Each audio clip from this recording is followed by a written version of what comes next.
हिंदी चलेगा क्या?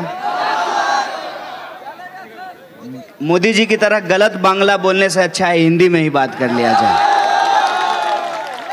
सबसे पहले मेरी आवाज़ जहाँ तक पहुँच रही है, आप सब लोगों से मैं माफ़ी चाहता हूँ, मैं क्षमा प्रार्थी हूँ, क्योंकि ट्रैफिक की हालत बहुत अच्छी है। इतनी अच्छी है कि क्या बताएं। रास्ते में एक रेलवे फाटक मिला और मज़ेदार बात ये थी कि उस ट्रेन में 2 इंजन लगा हुआ था। हमको लगा कि दीदी मोदी दोनों मिलकर के बंगाल का यही हाल करने वाले हैं। ऐसा तो हाल नहीं चाहिए ना।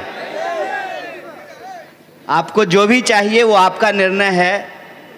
मैं आपको कोई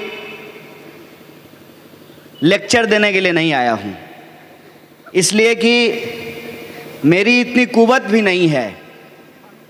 उस धरती पर जाकर, जो धरती ईश्वर चंद्र विद्यासागर की धरती है, जो धरती शहीद खुदीराम बोस की धरती है, जो महान विचारक विवेकानंद की धरती है, वहाँ के लोगों को जाकर के मैं ज्ञान दूँ, ऐसा मुझे उचित नहीं लगता है। तो सबसे पहले आप सब लोग जो अभी तक टिके हुए हैं इस सभा में, और वो लोग जो आए थे और इंतज़ार करके चले गए, उनको भी, जिन तक हमारी आवाज़ पहुंच रही है, आदरणीय बुज़ुर्गों को, माताओं बहनों को, नौजवान दोस्तों को, दुकानदार साथियों को, आप तमाम बंगाल की इस महान भूमि के सभी नागरिकों को मैं क्रांतिकारी इस्तकबाल करता हूं, आपका हार्दिक अभिनंदन करता हूं। मैंने शुरू में ही कहा कि मैं आपको कोई लेक्चर देने के लिए नहीं आया हूं, क्योंकि आप सब लोगों के पास अपने अपने जीवन का अनुभव है। ऐसा नहीं होता है कि हम लोग मंच पे आकर के खड़े हो गए हैं तो बहुत बुद्धिमान हैं और आप सामने ज़मीन पे बैठे हुए हैं तो आपको बुद्धि नहीं है। ऐसा बिल्कुल नहीं होता है। कई बार लोगों को लगता है कि वो दाढ़ी बढ़ा लेंगे तो रविंद्रनाथ टैगोर हो जाएंगे, लेकिन ऐसा होता नहीं है। देश के नागरिकों के पास उनका जो अपना अनुभव है, उससे बड़ा कुछ नहीं होता है। आपने बंगाल में लेफ्ट फ्रंट की भी सरकार देखी है, दीदी को बोलो भी आपने देखा है, तोलाबाजी भी आप देख रहे हैं, और जो लोग बदलाव की बात कर रहे हैं उनकी भी हकीकत आपको मालूम है। आप ये भी जानते हैं कि सरकार बन जाए किसी की, बताइए, अगर मैं जूता सिलता हूं तो मैं बाटा का मालिक थोड़ी बन जाऊंगा।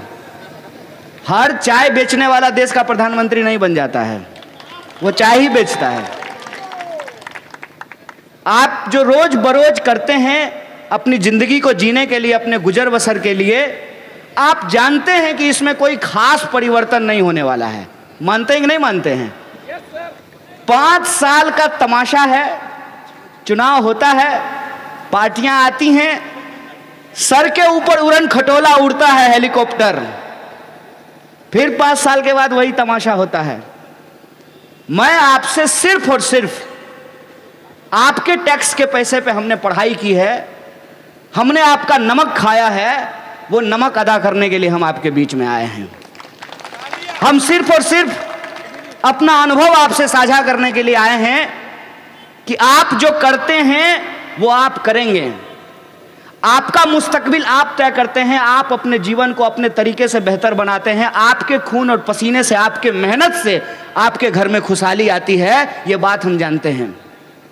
सिर्फ और सिर्फ हम आपसे ये कहने के लिए आए हैं, सरकारें आती हैं जाती हैं, लेकिन यह जो लोग बदलाव के नाम पे आपके माथे के ऊपर हेलीकॉप्टर उड़ा रहे हैं, इनके साथ हमारा पुराना अनुभव है।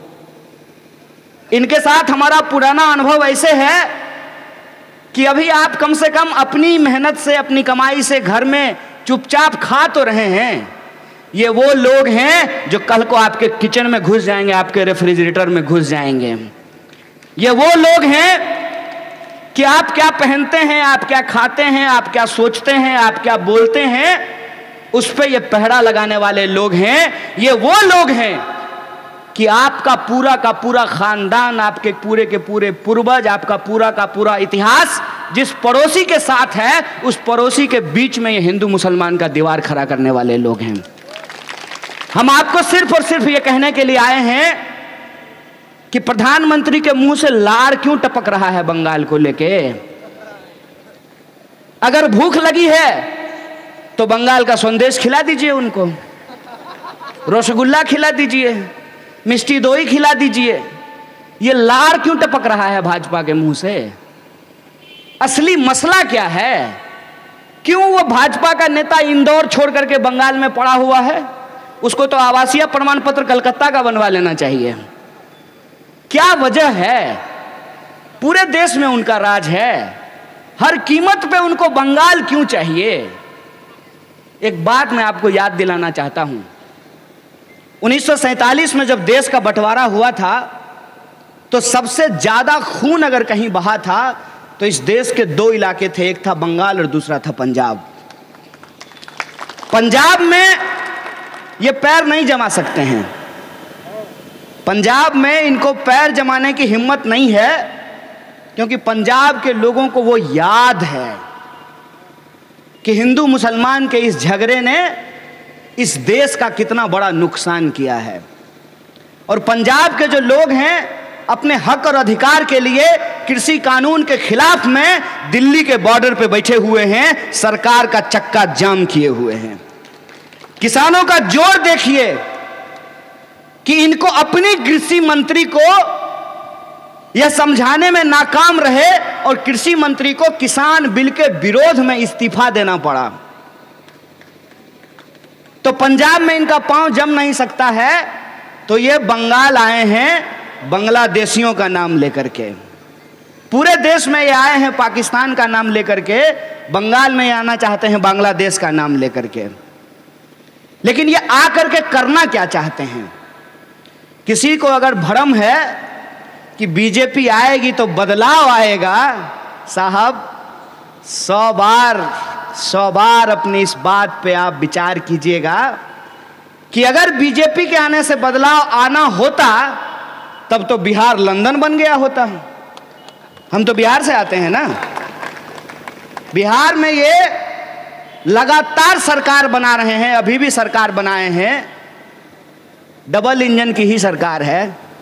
जो डबल इंजन वाली रेलगाड़ी हमको रास्ते में मिली थी, जिसकी वजह से हम यहाँ आने में लेट हो गए।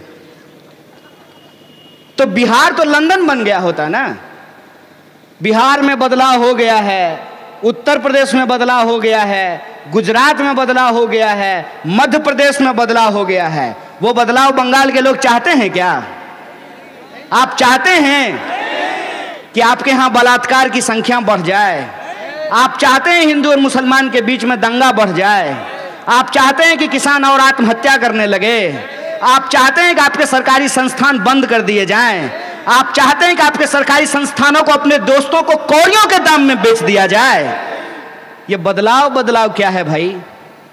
और ये बदलाव क्या है? कल तक जो लोग लेफ्ट साइड, बीच में होती थी दीदी, लेफ्ट साइड और राइट साइड, इधर शुवेंदु और उधर जो है मुकुल रॉय, अब बीच में होते हैं मोदी, इधर शुवेंदु और उधर मुकुल रॉय। यही बदलाव चाहिए। क्या बदलाव है इसमें? आज तुम्हारे घर, कल उसके घर, परसों किसी और के घर, यही बदलाव आप चाहते हैं? ये बदलाव बंगाल का करने के लिए नहीं, अपना दल बदलने के लिए आए हैं, जिसको ये बदलाव का नाम देकर के आए हैं। पुराना जहर नया बोतल में